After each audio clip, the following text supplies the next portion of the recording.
주일입니다. 말씀드린 바와 같이 한 주간 지나면 부활주일이고요. 목요일 날 저녁에 예수님께서 겟세마네 동산에서 기도하시고 그날 새벽에 잡히셔서 금요일 날 3시에 예수님께서 소천하시기까지 운명하시기까지 그 한 주간을 우리가 고난주간이라고 이야기하는데, 이 고난주간에 다른 그 어떤 시간들보다도 예수님께서 그토록 예루살렘에 입성하시고 고난받으셨던 그 시간들을 돌이켜보면서 우리도 주님의 고난에 동참한다 라고 하는 의미를 가지고 고난주간 저희들 한 주간 저녁 기도를 합니다. 우리가 행사로 생각하면 안 되고요. 1년 52주 우리가 열심히 신앙생활 하지만 이럴 때에도 우리가 좀 더 영적 수요를 해서 우리가 더 은혜 받는 일에, 우리 믿음이 더 단단해지는 일에 동참하시는 은혜가 있으시기를 주님의 이름으로 축원합니다.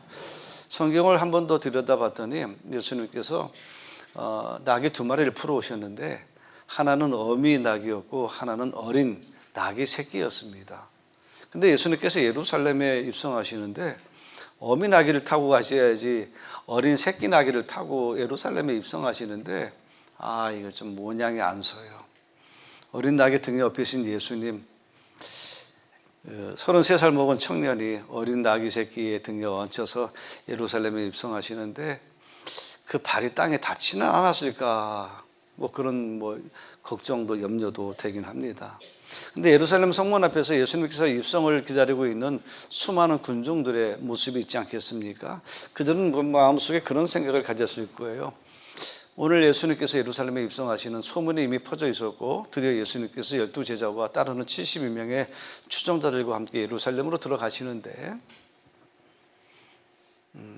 백마를 타거나 번쩍이는 갑옷을 거치고 이 로마의 철권을 단숨에 무너뜨릴 위대한 메시아, 이스라엘을 로마로부터 자유와 해방을 가져다 줄 그런 메시아를 기대하고 갈망하면서 그들의 예수님의 무리의 행렬이 굉장히 드라마틱할 것이다 라고 하는 생각을 가졌는데, 그리고 수천 년 동안 이스라엘 백성들은 메시아 사상을 가졌잖아요. 오실 예수님, 그리고 또 오신 예수님을 통해서 이스라엘이라고 하는 나라가 새로운 나라로 건설되어질 것을 희망하고 있었거든요. 그런데 저 예루살렘 성전 시작되어지는 그 초입에 많은 사람들이 종려나무가지를 흔들면서 호산나 우리를 구원하소서 외치는데, 가만히 보니까 33살 먹은 청년이 나귀 새끼 등에 업혀서 오시는데 참 이거 어떻게 봐야 되는지 말씀이죠. 불안합니다. 칼도 없고 갑옷도 없고, 그리고 도열되어져 있는 무리의 군인들의 그런 도열도 없습니다. 그저 그냥 어떤 생각을 가지고 계셨는지 백성들의 환호를 받으시는데, 한편으로 기뻐하시는 모습도 있는 것 같은데, 또 한편으로 보면 그 예수님의 그 얼굴 깊은 곳에 또 다른 생각이 있는 듯한 그런 표정, 알쏭달쏭한 표정이 있었다는 이야기죠. 예수님께서 예루살렘에 입성하실 때 이 어린 나귀 새끼를 의도적으로 타신 것은 실수가 아니라 의도된 것이었다는 이야기입니다. 성경에 보면 상반되는 이야기가 나오는데, 올라갔다가 무너지는 인생이 있고 내려갔다가 그 인생을 통하여서 세상을 구원한 이야기가 있어요. 그래서 저는 먼저 올라갔다가 무너져 버린 사울 왕의 이야기를 먼저 여러분들에게 소개해 드리려고 합니다. 사무엘 선지자가 이스라엘의 초대 왕으로 사울을 지목하고 그를 기름 부으려고 했는데 아무리 찾아도 이 사울이 보이지가 않는 거예요. 후에 이런 얘기를 합니다. 사무엘상 15장 17절 말씀인데 성경 한번 보겠습니다. 같이 읽습니다. 시작. 사무엘이 말했습니다. 옛날 당신은 스스로 작은 사람이라고 겸손해야 하지 않았습니까? 그때 여호와께서 당신에게 기름을 부어 이스라엘의 왕으로 세우지 않았습니까? 그러니까 처음에는 자기 스스로 작다, 겸손하다 이렇게 하셔서 하나님께서 그 겸손한 걸 보고 당신을 왕으로 세운 거 아닙니까? 이런 질문을 하거든요. 왜냐하면 처음에 왕으로 세우려고 기름병을 갈고 갔는데 사울이 안 보이는 거예요. 어딨나 하고 자꾸 찾아보니까 이 사울이라고 하는 청년이 짐칸 사이에 숨어 있었던 겁니다. 왜? 자신을 스스로 부족하다, 나는 자격이 없다. 자신은 작게 여겼거든요. 근데 하나님은 넌 작지 않다 하시면서 오히려 자신의 연약함과 부끄러움을 인정하는 이 사울 청년의 모습을 괜찮게 보시고 이스라엘의 머리, 이스라엘의 왕으로 세워줬던 거죠. 근데 문제는 권력을 쥐고 난 다음부터 사람이 바뀌었어요. 뭐 대표적인 예로 사울 왕이 이제 블레셋과 전투가 벌어졌는데 전쟁을 치르기 전에 제사를 하나님 앞에 드려야 되거든요. 근데 제사장이 오려고 하는 시간이 오지 않고 일주일이 지났는데도 안 오는 거예요. 그러니까 블레셋 전투는 철기 문화, 여기는 이스라엘 백성들은 청동기 문화, 철과 구리의 싸움이기 때문에 이길 수 없는 싸움이거든요. 그래서 백성들이 두려워서 막 탈영병이 생기고 그럴 때 이 사울 왕이 비켜! 내가 사무엘 선지자 오지도 않는데 사람들 다 도망가고 내가 제사를 집례할 거야. 제사장이면 뭐야? 약속도 안 지키는데 비켜! 하고 자기가 제사를 집례했어요. 그러면 안 되는데 제사장의 역할이 있고 왕의 역할이 있는데 왕의 제사장의 역할까지 자기가 권력을 가졌다고 자기가 집례를 해버렸어요. 또 한 가지는 아말렉 전투와의 싸움이 있었는데 그가 전투에서 승리하고 돌아오다가 무슨 마음을 먹었는지 갈멜이라고 하는 마을에다가 큰 돌을 가져다가 기념비 비석을 하나 새겨놨어요. 강개토왕 비처럼 돌비를 하나 새겼단 말씀이죠. 우리가 전쟁에서 싸워 이겨노라 사울 왕 착 이렇게 말씀이죠. 근데 하나님이 그걸 불편하게 여겼어요. 그리고 또 한 가지는 절대 아말렉과 이방인과 전쟁에서는 살아있는 생물은 다 죽여라. 절대 들이지도 말고 살리지도 말라 그랬어요. 거룩한 전쟁, 할렘 전쟁이라고 그렇게 구약에서는 이야기하거든요. 세상에 타락한 것은 다 죽이고 이스라엘 백성들로 인하여서 하나님께서 원하시는 새로운 나라를 만들어 가기를 원하시는 뜻이 있었는데 이 아말렉 전투에서 이 사울 왕이 하찮은 것은 다 버리고 좋은 것들만 취해서 끌고 왔어요. 그러니까 사무엘 선지자가 마중 나갔다 보니까 뭐 짐승의 울음소리가 나니까 이게 짐승의 울음소리가 이게 무슨 일입니까?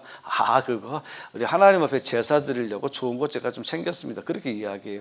그러셔도 안 되죠. 하나님은 안 된다고 하시는데 그게 아니라 백성들이 하도 원해서 나도 그냥 안 하려고 했는데 백성들이 원해서 할 수 없이 그렇게 했다. 이렇게 핑계를 대는 거예요. 근데 솔직히 보면 여러분 이거는 전쟁을 일으키신 분도 하나님이시지만 전쟁에서 승리하게 하신 분도 하나님이십니다. 여러분 그걸 믿으셔야 됩니다. 사람의 싸움의 과정도 있긴 하지만 그러나 그 모든 과정을 섭리하시는 분이 누구십니까? 하나님이시잖아요. 여러분 이거 믿으셔야 됩니다. 지난주 매주 한 번씩 반복해서 여러분들 앞에 주입해서 말씀을 드리는데 태초에 하나님이 좀 짝짝 박자 좀 맞춰요. 태초에 하나님이 이게 믿어져야 여러분 예수 믿는 거예요. 이게 안 믿어지는데 예수님이 하나님의 전쟁에서 어떻게 이기게 해주시느냐. 하나님의 전쟁을 이기게 해주시는 이유는 뭐냐면 하나님의 천지를 창조하시고 창조하신 세계를 하나님께서 운영하시기 때문에 가능한 얘기거든요. 요한 이 성경에 있는 66권 1189장에 있는 이 성경의 장수들 그중에 제일 첫 번째 구조 태초에 하나님의 천지를 창조하시니라. 이것이 믿어지면 아말렉과의 싸움이 사울의 힘으로 이긴 것이 아니라 누구의 힘으로? 하나님의 힘으로 이긴 것을 우리가 믿을 수 있다는 겁니다. 그런데 싸우다가 보니까 다른 마음이 생겨서 이건 내가 했지 뭐 하나님은 뭐 도와주시긴 했지만 그래도 전쟁터에서 칼 부딪히며 싸운 사람은 누굽니까? 그래도 내가 싸웠잖아. 나의 지분도 얼마 있는 거야 하고 하다 보니까 하나님의 영광을 자기가 대신 그 자리를 차지하게 되어졌다 그런 이야기입니다. 하나님은 사무엘 선지자를 통해서 그렇게 자기 지분을 요구하고 자기를 내세우는 사울 왕에 대해서 이렇게 말씀하셨습니다. 자막을 볼까요? 같이 읽습니다. 시작. 여호와께서 사울을 왕으로 삼으신 것을 후회하노라. 처음엔 안 그랬는데 왕이 된 다음에 사람이 바뀌었잖아요. 처음엔 안 그러는데 사람이 은퇴할 때쯤 되면 사람이 이상해진다면서요. 주책도 부리고 욕심도 부리고. 처음엔 안 그랬는데 왜냐하면 이번에 그 서울에 뭐 어떤 그 참 존경하는 저도 그분 뭐 유튜브라든가 뭐 쇼츠라든가 아주 짧은 메시지가 굉장히 강한 메시지라 굉장히 참 존경했는데 이번에 뭐 은퇴하면서 자기 아들하고 나가서 따로 교회 살림 차린다고 40억 달라고 해가지고 아주 교회 아주 망신을 당하고 있잖아요. 주책 부리고 된다고, 주책 부렸다고. 아주 교계적으로 하나님을 안 믿는 사람은, 예수 믿는 사람들이 다 끝이 다 그렇지 뭐, 이렇게 아주 욕을 많이 하거든요. 처음도 중요하지만 정말 중요한 것은 나중입니다. 아멘 좀 하시옵소서. 네. 처음도 중요하지만 끝이 중요합니다. 올라가는 길은 정신없이 올라가지만 내려올 때는 조심조심 내려와야 안전한 것이거든요. 올라갈 때 뭐 힘있게 올라갔다고 해서 내려갈 때도 뭐 힘 부렸다가는 이거 진짜 하나님이 이렇게 말씀하십니다. 너 그럴 줄 몰랐는데 나 너한테 실망했다. 너 후회한다. 목사, 장로, 권사, 집사 후회당하는 인생 얼마나 많습니까? 저 34년째 목사 역할을 하고 있는 목사 33년째 됐는데 너무 많이 봤어요. 사람 바뀌는 걸 너무 많이 봤어요. 정말 내가 봐도 저렇게 해서는 안 되는데 사람이 어떻게 저렇게 바뀔 수 있을까? 바뀌더라고요. 사울 왕 너무 겸손해서 하나님께서 이스라엘의 머리 삼아 주셨는데 왕이 됐다고 이렇게 제사장도 멸시하고 하나님 말씀하셨는데도 거부하면서 핑계나 대고 말씀이죠. 여러분 세월이 바뀌어도 여러분 늘 하나님 앞에 겸손하시는 은혜가 있으시기를 주님의 이름으로 축원합니다.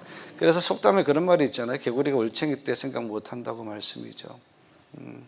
늘 초심을 잃지 말아야 됩니다. 예배소 교회에 금초대를 옮기시겠다 말씀하셨을 때 그 이유가 뭐냐면 우리가 뭐 처음 사랑이라고 성경은 첫사랑이라고 나오잖아요. 근데 원래 그 원문을 보면 처음 행위를 잊었다. 처음에 가졌던 마음의 태도를 잃어버렸다. 그렇게 이야기하고 있거든요. 초심을 잃어버리지 말아야 되는데 여러분 기도 많이 해주시기 바랍니다. 야 목사 저 인간 내가 그렇게 안 봤는데 저 사람 진짜 그러네. 이러면 진짜 끝나는 거예요. 사람한테 망신당하고 하나님 앞에 나 후회한다 그러면 그 후회라고 하는 의미 안에 뭐가 있는 줄 아십니까? 나 너 모른다. 너하고 나하고는 단절이다라고 하는 거예요. 절대 그런 일이 생기지 않도록 여러분 이 하나님이 결정하셨잖아요. 너 처음에 그렇게 안 봤는데 스스로 네가 작게 여겨서 내가 너를 크게 봤는데 이제는 네가 스스로 컸다고 하나님도 무시하고 말씀도 무시하고는 너를 볼 때 내가 후회한다 이렇게 이야기하거든요. 이런 사울의 시대에서 한 1050년 정도 흐른 다음에 이제 예수님 시대가 왔거든요. 근데 예수님의 제자들도 사람이 바뀌었어요. 처음에는 안 그랬는데 나중에서는요. 가룟 유다는 예수님 죽는다니까 어떻게 눈치가 빠른지 죽기 전에 예수님 팔아먹어야겠다. 은삼심 받아먹고 예수님에게 존경하지도 않으면서 배신의 입맞춤해서 은30 챙겼지만 결국 은30 썼습니까? 그럼 배신의 돈 여러분 얻어지면 쓸 것 같습니까? 한 푼도 못 쓰고 결국 여러분 어떻게 됐습니까? 자살하다가 떨어져서 죽었잖아요, 여러분. 예수님께서 가버나움에서 이제 가시는 중에 보니까 제자들 뒤에서 12명이 모여가지고 뭔가 심각하게 뭐 얘기를 하는데 싸우는 것 같기도 하고 아주 격론이 벌어진 거예요. 그래서 예수님께서 너희가 길가에서 무엇을 토론했느냐, 무엇을 그렇게 힘써서 얘기했느냐 했더니 그들이 잠잠하니 이는 길에서 뭐 했다고요? 누가 크냐? 누가 크냐의 문제는 뭐냐면 누가 서열이 높으냐? 이런 서열을 가지고 따지고 있었다는 이야기입니다. 예수님은 죽으러 가는데 십자가 지러 가는데 뒤에 있는 제자들은 앉아가지고 서가지고 모여가지고 서열을 따지고 있다는 겁니다. 누가 높은지. 제천중학교에서는 누가 제일 높습니까? 지나가는 아이한테 물어보니까 목사님이요 그러더라고요. 네. 애들 눈에는 목사님이 제일 높아 보이겠죠. 목사 힘 하나 없습니다. 네. 무슨 힘이 있습니까? 네. 네. 어떤 존경하는 목사님 계시는데 야, 그 목사님은 저보다 훨씬 세요. 그분은 진짜 할 말 다 해요. 목사님, 목사님은 어떻게 무슨 용기가 있어서 그렇게 그렇게 세게 강대상에서 얘기합니까? 그랬더니 그 목사님이 그러더라고요. 아니야, 나는 그날 저녁 잠 한숨 못 잤어. 나는 그날 저녁 성령님께서 뭐라고 말씀하셔서 하긴 했지만 나도 두려웠어. 나도 그 말하고 밤새도록 얼마나 걱정했는지 몰라. 그렇게 말씀하시더라고요. 하나님 눈치도 봐야 되지만 우리 사랑하는 성도들의 상황도 봐야 되고 그들의 삶도 봐야 되고 그들의 지금의 감정의 상태도 봐야 되는 참 어려운 자리가 아니겠습니까? 사랑하는 성도 여러분, 오늘 저와 여러분들이 믿음 안에서 살아갈 때 여러분 하나님 앞에서 정직한 마음을 갖고 초심 잃지 말고 그저 하나님이 주시는 마음 붙들고 살아가시는 은혜가 있으시기를 주님의 이름으로 축원합니다.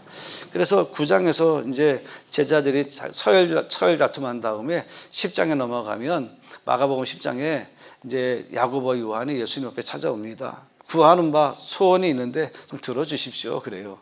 근데 마태복음 22장에 보면 그 야고보 요한이 형제인데 그 어머니가 나오면서 어머니가 예수님 앞에 예수님 할 말이 있습니다. 우리 애들 좀 부탁드리겠습니다. 그런 얘기를 해요. 하여튼 오늘은 마가복음에 대한 이야기를 할게요. 마가복음 10장 35절에 구하는 바 소원이 있는데 들어주십시오. 그러니까 내가 너에게 무엇을 하여 주기를 원하느냐 그랬더니 그들이 이렇게 이야기합니다. 영광스러운 나라에서 선생님의 오른쪽과 왼쪽에 앉게 해 주십시오. 이렇게 이야기를 하거든요. 그때 주님께서 그 두 명의 제자에게 이렇게 말씀하십니다. 자막 통해서 확인하겠습니다. 같이 있습니다. 시작. 너희 중에 누구든지 크고자 하는 자는 너희를 섬기는 자가 되고 너희 중에 누구든지 으뜸이 되고자 하는 자는 모든 사람의 종이 되어야 하리라. 인자가 온 것은 섬김을 받으려 함이 아니라 도리어 섬기려 하고 자기 목숨을 많은 사람의 대속물로 주려 함이니라. 예수님의 생각은 우리와 좀 다르더라고요. 사람은 높아져야 성공한다고 이야기하는데 예수님의 생각은 내려놓아야 네가 성공했다라고 이야기를 들을 수 있다라고 이야기하거든요. 으뜸이 되고자 하는 자가 있느냐? 종이 되어야 된다. 크고자 하는 자가 되느냐? 섬기는 자가 되어야 된다.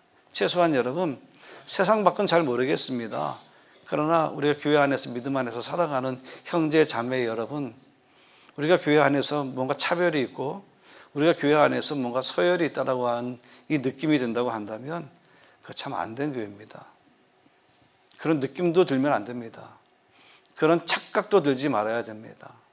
오직 우리 교회는 어렵고 힘든 일이 있으면 모여 기도하고 문제가 있으면 마음을 합력하여 하나님의 뜻을 찾기를 구하는 그러한 모범적인 교회가 되어져야 될 줄 믿습니다.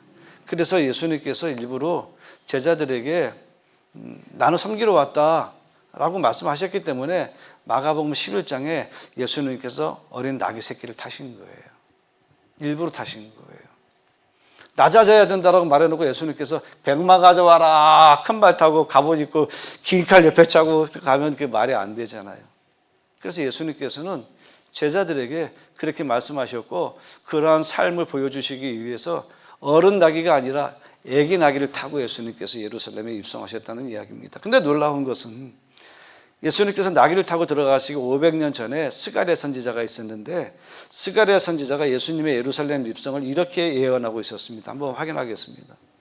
시작. 시온 백성아 기뻐하여라. 예루살렘 백성아 즐거이 외쳐라. 보라 내 왕이 내게로 오신다. 그분은 의로우시며 구원하시는 왕이시다. 그분은 겸손하시어 나귀를 타신다.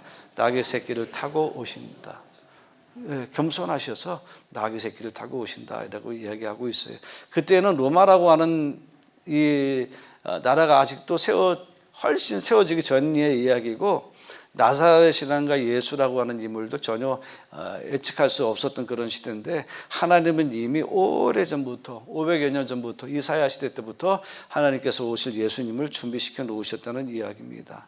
오신 예수님은 어떤 분이십니까? 그는 하나님과 동등됨을 취할 것으로 여기지 아니하시고 자기를 비워 종의 형체 인간의 몸을 가지고 이 땅에 오셔서 그리고 자기를 낮추어서 죽기까지 복종하셨으니 십자가에서 죽으셨다 그랬어요.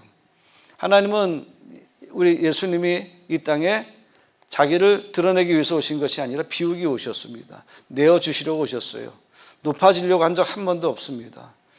오히려 그는 낮아짐으로 인하여서 우리 믿는 믿음의 사람들에게 본이 되셨고, 드디어 하나님은 낮은 자리에 서 있는 예수, 그 이름을 이렇게 이야기합니다. 지극히 높여 모든 위에 뛰어난 이름이 되게 하셨다 그러셨어요.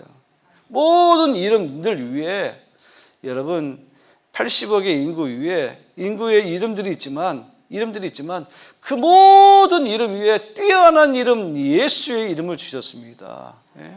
그 예수의 이름 안에 여러분 하나님께서 모든 능력과 권세를 다 주셨다고 이야기하고 있거든요. 사울왕은 권력에 취해서 높아지려고 하다가 넘어졌잖아요. 그러나 예수님은 낮아지심으로 인하여서 온 우주의 왕이 되셨어요. 여러분 사울이라고 하는 청년이 다메섹에서 예수님 만나고 바울로 바뀌었잖아요. 이 이름을 제가 좀 뭐라 그럴까, 그럼 연구를 좀 한번 이번 주에 해봤는데, 말씀에 관련해서 원래 사울이라고 하는 이름이 뭐냐면 히브리 이름이에요. 이스라엘 사람들이 사울아 사울아 이렇게 불렀던 이름입니다. 근데 사울이라고 하는 이름이 뭐냐면 세상을 구원할 자라고 하는 이름이에요. 굉장히 좋은 이름이에요. 근데 그가 예수님을 만난 다음에 그가 은혜를 받고 자기 이름을 헬라식 이름으로 바뀌었어요. 사울이라고 부르지 않고 바울이라고 불렀어요. 이 바울이라고 하는 이름이 뭐냐면 작은 자라고 하는 이야기예요. 그는 유대인으로서 자부심이 있었고 최고의 학문을 경험한 사람이고 바리새인 중에 바리새인이었습니다. 그래서 자기는 자기의 능력을 통해서 세상을 유익하게, 세상을 구원할 그런 사람이 되고 싶었는데, 예수를 만나고 나는 세상에서 가장 작은 자다라고 하는 바울의 이름을 선택해서 이방인 전도 사역에서 그 바울이라고 하는 이름을 사용했다는 이야기예요. 얼마나 놀라운 일일까요? 그러면서 그가 그런 얘기를 합니다. 나는 지극히 작은 자보다 더 작은 자다, 그렇게 이야기를 했어요. 디모데전서 1장 15절에 나는 죄인 중에 내가 최고의 괴수다. 나쁜 놈 중에 내가 제일 나쁜 놈이었다. 그런 나를 하나님께서 나를 택하여 주셔서 하나님의 자녀가 되셨고 이방인을 위하여 부르심으로 인하여 내가 이방인의 첫 사도가 되게 하셨다. 그렇게 이야기를 하고 있거든요. 여러분 같은 사울인데, 여러분 사울 왕은 높아지려고 하다가 하나님이 후회한다 버렸잖아요. 신약에 나와 있는 사울이라고 하는 이 청년은 말씀이죠. 바울로 이름을 바꾸어서 스스로 나는 작은 자다라고 하는 이름으로 시작되어졌더니 하나님이 그 작은 자 바울을 통하여서 유럽을 복음화시키고 그 유럽의 복음이 결국 아시아, 우리 대한민국까지 전해지는 놀라운 은혜의 역사가 일어난 줄을 여러분 믿으시기를 바랍니다. 자, 그런데 결론을 말씀을 드리면서 왜 예수님의 제자들이 처음에 예수님이 제자들을 불렀을 때 그 12명의 제자들 가운데 3분의 2가 어부 출신들 아닙니까? 그 어부 출신들인 제자들에게 부르실 때 뭐라고 말씀하셨습니까? 내가 고기 낚지 말고 이제 사람 낚는 어부가 되게 하리라. 주여 내가 죄인입니다. 나를 떠나소서. 그렇게 부끄러워하면서 그 말씀에 순종하고 그물도 버려두고 또 배도 버려두고 뭐 가족도 버리고 예수를 쫓았거든요. 나를 사람 낚는 어부, 전도자로 쓰신다. 이런 그 순수한 마음에 예수님을 쫓아갔는데 3년도 안 돼가지고 말씀이죠. 제자들이 싹 변했어요. 모여가지고 내가 어떤 놈인데 내가 너희들보다 내가 얼마나 예수님 앞에 충성했는데 베드로는 내가 일반할 거야. 뭐 이런 식으로 서열 다툼이 벌어졌어요. 서열 다투다가 두 제자는 살짝 빠져나와가지고 예수님 우리 따로 할 얘기가 있습니다. 좀 들어주실 수 있어요? 그래 한번 얘기해봐라. 예수님 그때가 되면, 그때가 뭐예요? 유대인의 왕이 되면 우리를 오른쪽 왼쪽에 앉혀주십시오. 은밀히 제안도 하고요. 마태복음 22장에는 그 엄마가 와가지고 치맛바락 흔들면서 예수님 우리 아들 아시죠? 야고보와 요한. 예수님께서 어디를 가시든지 우리 야고보와 요한을 꼭 챙기셨잖아요. 변화산에 올라갈 때에도. 예? 챙기셨잖아요. 우리 애들 주님 부탁합니다. 그랬단 말씀이죠. 근데 그 두 제자는 예수님을 똑바로 바라보면서 주세요, 주세요 이렇게 간청하고 있어요. 예수님 죽으러 가는데 왜 그랬을까? 왜 사람들이 이렇게 예수님의 제자가 바뀌었을까? 여러분 그 생각 한번 안 해보셨습니까? 왜 제자들이 왜 바뀌었습니까? 첫째는요, 처음에는 순수했어요. 사람 나는 어부가 되게 하리라 은혜가 있었어요. 그래서 시작했어요. 근데 그물도 버려두고 또 직장도 버려두고 배도 버려두고 가족도 버리고 3년 동안 예수님을 따라다니면서 내가 이렇게 헌신했으니까 예수님도 뭐고 보상이 있겠지? 이런 마음이 생긴 거예요. 처음에는 헌신했는데 나중에는 그런 거죠. 내가 있었으니까 이 교회가 이만큼 성장했지. 그러니까 나 돈 이만큼 줘야 돼. 이딴 소리 하는 거예요. 내가 이름이 있어서 그렇게 된 건가요? 하나님이 나를 써주셨으니까 내가 이렇게 된 거잖아요. 응? 하여튼 처음에는 순수했어요. 대표적으로 가룟 유다 같은 경우에는 처음에도 그도 은혜 받고 시작했는데 나중에는 예수님 은 30에 배신에 입맞춤 하잖아요. 좋아하지도 않으면서 좋아한 척 입맞춤 하잖아요. 그리고 은 30냥 챙겼잖아요. 두 번째는 뭐냐면 이 제자들은 예수님 말씀하시면 듣고 싶은 것만 들었어요. 듣기 싫은 건 귀에 막았다는 이야기예요. 나 죽는다. 고난받지만 죽지만 나 사흘 만에 다시 부활할 거야. 3번씩이나 아주 집중적으로 말씀하셨어요. 근데 마가복음 9장 32절에 보면 깨닫지도 못하고 묻기도 두려워하더라. 관심도 없었다는 이야기예요. 또 그러니까 여러분 말씀을 선택적으로 들으면 안 돼요. 어떨 때는 은혜가 되는데 어떨 때는 은혜가 안 될 때 있죠, 여러분. 네, 그러네. 딱 한 분이. 예, 은혜가 안 될 때에도 여러분 은혜로 받으시면 은혜가 될 줄 믿습니다. 자, 그리고 특권의식이 생겼어요. 예수님 3년 따라다니면서 사람들이 제자들을 다시 보게 됐잖아요. 예수님이 기적을 일으키고 오병이어의 역사를 일으키고 여러분 문득병자를 고치고 소경이 눈을 뜨고 말씀이죠. 40년대 중풍병자가 벌떡 일어나 침상을 들고 예루살렘 동네를 막 뛰어다니는 그런 모습들을 보면서 사람들이 그들을 다시 주목하게 됐을 때 그 마음속에 어떤 생각이 생겼습니까? 특권의식이 생기죠. 우리 신앙생활 이렇게 처음에는 안 그랬는데 오래 하다 보면 특권의식이 생겨요. 특권의식. 개척한 멤버들이 나중에는 교회를 부흥하고 교회를 성장하는 데 있어서 가장 방해자가 될 때가 굉장히 많아요. 우리 허락 없이 왜 당신들 허락을 받아야 됩니까? 하나님 허락을 받아야 되지. 우리가 반대하면 아무것도 할 수 없어. 이런 특권의식으로 사역을 방해하거나 하나님의 일을 저해하는 일들이 생각보다 상당히 많아요. 오래 신앙생활을 하다 보니까 그런 것이 자연스럽게 들어오는 거예요. 결정적인 것은 뭐냐면 성령의 체험이 없어요. 사도행전 19장에 에베소 교회에 사도 바울이 이제 예루살렘에 체포되어져서 로마로 이제 잡혀가기 전에 마지막 인사 3년 동안 머물러 사역을 했던 이 에베소 교회를 방문을 하는데 에베소 교회 지도자들이 이제 마중 나왔습니다. 근데 전혀 그 얼굴에 은혜가 없어요. 그래서 첫 대면에 그런 질문을 하죠. 너희가 믿을 때 성령을 받았느냐? 그랬더니 에베소 교회 지도자들이 뭐라고 말하신 줄 아십니까? 난 성령에 대해서 들어본 적도 없다. 그런 얘기를 합니다. 에베소 교회가 그래요. 여러분 믿을 때 성령을 받은 10년, 20년 교회 다니는 게 중요한 게 아니라 내가 성령의 체험이 있느냐 없느냐가 중요합니다. 또 한 가지 중요한 것은 뭐냐면 성령이 들어왔다가도 나갑니다. 성령이 고갈됩니다. 그래서 충만이라고 하는 말을 쓰는 거예요. 성령 충만해야 됩니다. 성령이 소멸되고 성령이 소진되어질 때 다시 기도하여서 성령을 충만해야 그 성령 하나님께서 우리에게 능력도 주시고 우리의 믿음이 배신하지 않고 끝까지 주님의 사역을 감당할 수 있도록 인도해 주시거든요. 근데 예수님이 떠난 이후에 마가의 다방에 모여 있을 때 그때 성령 받고 그때 은혜 받고 그들이 광장으로 나와서 복음을 전했잖아요. 그 전까지는 뭐 어땠습니까? 특권의식에 쩔어 있었죠. 내가 헌신했기 때문에 헌신에 대한 보상 심리를 생겼죠. 그러다 보니까 예수님은 앞에 세우고 뒤에서 뭐요? 서열 다툼이나 하고 예수님이 왕이 되면 내가 어떤 자리 차지할 것이다라고 하는 이런 생각에 빠지게 된 것입니다. 여러분 우리도 그럴 수 있어요. 우리가 은혜 없으면 우리도 은혜 못 받으면 우리도 제자들과 같이 이런 자세를 가질 수밖에 없는 타락된 본성을 지니고 있다는 이야기예요. 분명히 처음 마음을 순수했어요. 나쁜 의도로 주님을 섬긴 거 아닙니다. 근데 은혜 없으니까 예수님과 동행하면서 결국 예수님을 배신하고 다 도망가 버렸잖아요. 별 수 없는 거예요. 그때 예수님께서 이제 종려주일에 나귀를 타고 예루살렘에 입성하시잖아요. 예루살렘에 입성하시면서 어린 새끼 나귀 등에 타시면서 그 전날에도 그 전전날에도 서열 싸움하고 또 자기 오른쪽 앉혀달라고 말한 그 12명의 제자가 뒤에 따라오지 않겠습니까? 뭐 제자들이 앞서 가겠어요? 그런 나귀를 타고 가시는 주님께서 따라오는 제자들을 보시면서 이렇게 말씀하십니다. 너희도 나와 함께 내가 가는 길을 가겠느냐? 알아듣지를 못해요.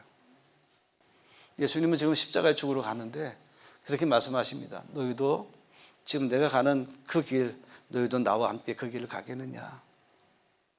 여러분, 주님이 오늘 여러분에게 그렇게 말씀하시면 여러분 아멘이라고 대답하시기를 바랍니다. 우리는 죽으러 가는 겁니다. 결론의 말씀은 죽으면 살고 낮아지면 높아질 것이고 따라합시다. 지면 이기는 것이다. 교회가 질 줄만 하면, 질 줄 알기만 하면 교회는 은혜가 넘칩니다. 안 지려고 하니까 이 문제가 생기는 거예요. 안 지려고 하니까. 너희도 나와 함께 어디로 가자고요? 골고다 언덕 십자가로 같이 나와 함께 가줄 수 있겠느냐.